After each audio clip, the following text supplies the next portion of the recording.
नमस्कार दोस्तों, आपका स्वागत है आपके अपने YouTube चैनल में।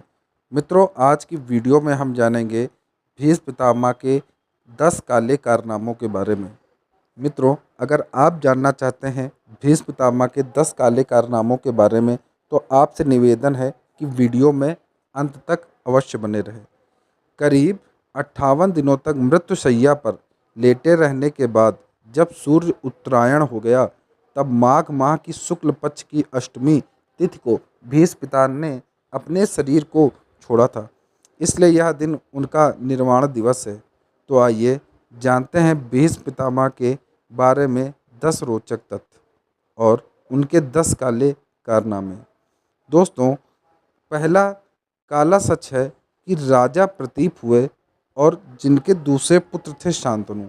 शांतनु ने गंगा से विवाह किया, जिससे देवव्रत का जन्म हुआ और यही आगे चलकर भीष्म कहलाए। पिछले जन्म में भीष्म 8 वसुओं में से एक वसु थे। भीष्म गंगा के 8वें पुत्र थे।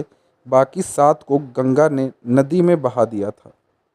मित्रों, दूसरा काला सच है कि गंगा के स्वर्ग चले जाने के बाद शांतनु को निषाद कन्या सत्यवती से प्रेम हो गया।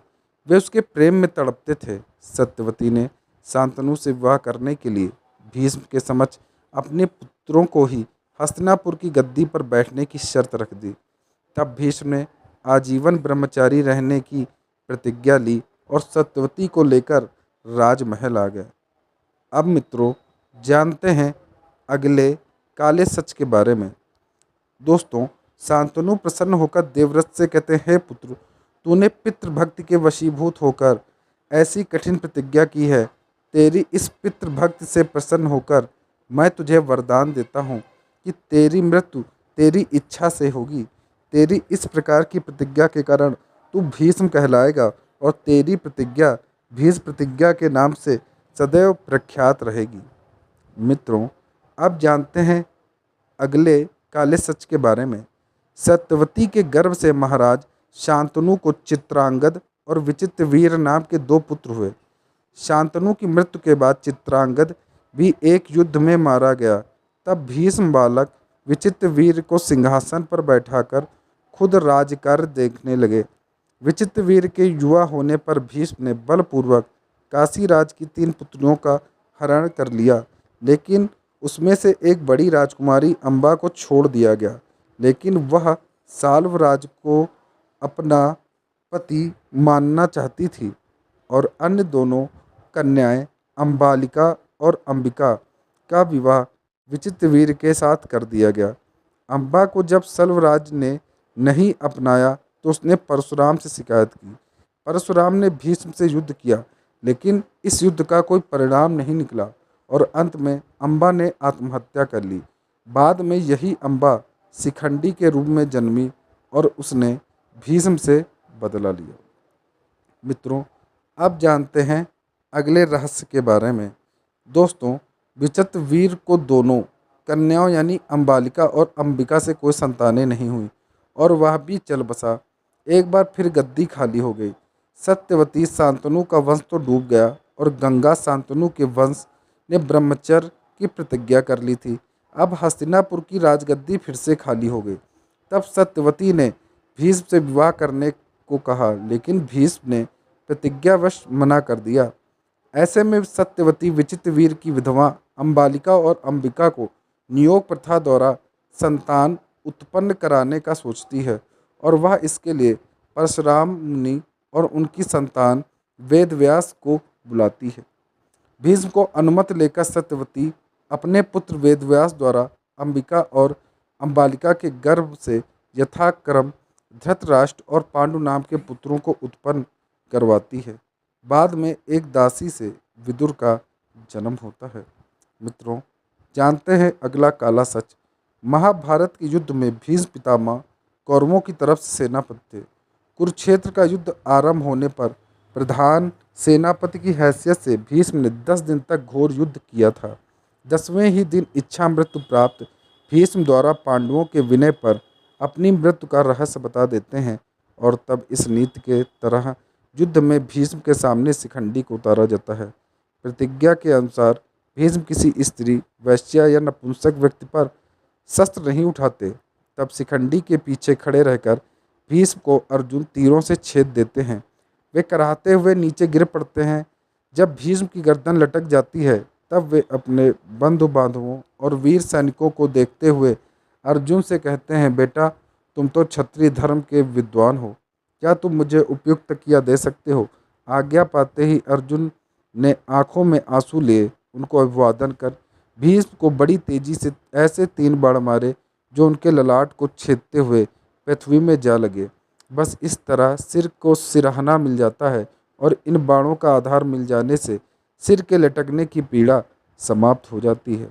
मित्रों, कहा जाता है अगले काले रहस्य के बारे में कि सरसैया पर लेटने के बाद भी भीष्म प्राण नहीं त्यागते हैं। भीष्म यह भली भांति जानते थे कि सूर्य के उत्तरायण होने पर, प्राण त्यागने पर आत्मा को सद्गति मिलती है और वे पुनः अपने लोक जाकर मुक्त हो जाएंगे। इसलिए वे सूर्य के उत्तरायण होने का इंतजार करते हैं। भीष्म के सरसैया पर लेट जाने के बाद युद्ध और 8 दिन चला। मित्रों, अगला काला रहस्य है कि भीष्म यद्यपि सरसैया पर पड़े हुए थे, फिर भी उन्होंने श्री कृष्ण के कहने से युद्ध के बाद युधिष्ठिर का शोक दूर करने के लिए राजधर्म, मोक्ष धर्म और आप धर्म आदि का मूल्यवान उपदेश बड़े विस्तार से दिया। इस उपदेश को सुनने से युधिष्ठिर के मन से ग्लानि और पश्चाताप दूर हो जाता है। यह उपदेश ही भीष्म नीति के नाम से जाना जाता है। अब मित्रों, जानते हैं अगले काले रहस्य के बारे में। कहा जाता है कि सूर्य के उत्तरायण होने पर युधिष्ठिर आदि सगे संबंधी, पुरोहित और अन्य लोग भीष्म के पास पहुँचते हैं। उन सबसे पितामह ने कहा कि इस सरसैया पर मुझे 58 दिन हो गए हैं। मेरे भाग्य से माघ महीने का शुक्ल पक्ष आ गया। अब मैं शरीर त्यागना चाहता हूँ। इसके पश्चात उन्होंने सब लोगों से प्रेम पूर्वक विदा मांगकर शरीर त्याग दिया। सभी लोग भीष्म को याद करके रोने लगे। युधिष्ठिर तथा पांडवों ने पितामह के शरीर को चंदन की चिता पर रखा तथा दाह संस्कार किया। कहते हैं भीष्म 150 वर्ष जीकर निर्वाण को प्राप्त हुए। अब मित्रों, जानते हैं भीष्म के जीवन से जुड़ा हुआ आखिरी रहस्य।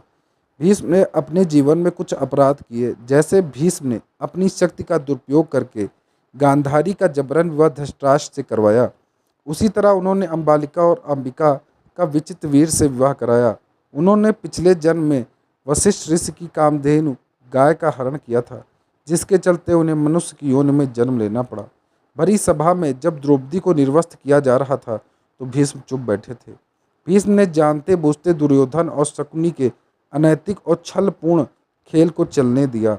सरसैया पर जब भीष्म मृत्यु का सामना कर रहे थे तब भीष्म ने द्रौपदी से इसके लिए क्षमा भी मांगी थी। जब कौरवों की सेना जीत रही थी, ऐसे में भीष्म ने ऐन वक्त पर पांडवों को अपनी मृत्यु का राज बताकर कौरवों के साथ धोखा किया। भीष्म ने सरसैया पर लेटे हुए पूछा श्री कृष्ण कि हे मधुसूदन, ये मेरे कौन से कर्मों का फल है जो मुझे बाणों की सरसैया मिली। तब श्री कृष्ण ने कहा, पितामह, अपने पिछले 100 जन्मों तक कोई पाप नहीं किया, लेकिन 101वें जन्म पर आप एक राजकुमार थे और आप एक दिन शिकार के लिए निकले।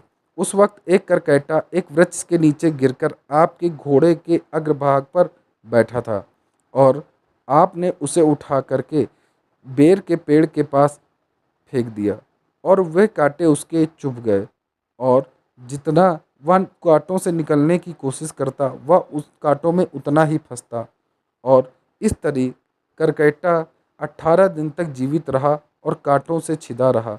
और उसने मरते हुए यह ईश्वर से प्रार्थना की कि जिस तरीके से मैं तड़प तड़प के मर रहा हूँ, उसी प्रकार यह युवराज भी मृत्यु को प्राप्त हो। तो मित्रों, ये थे भीष्म के काले सच या उनके जीवन की कुछ घटनाएं। आपको ये वीडियो कैसी लगी कमेंट बॉक्स में अवश्य बताएं। धन्यवाद।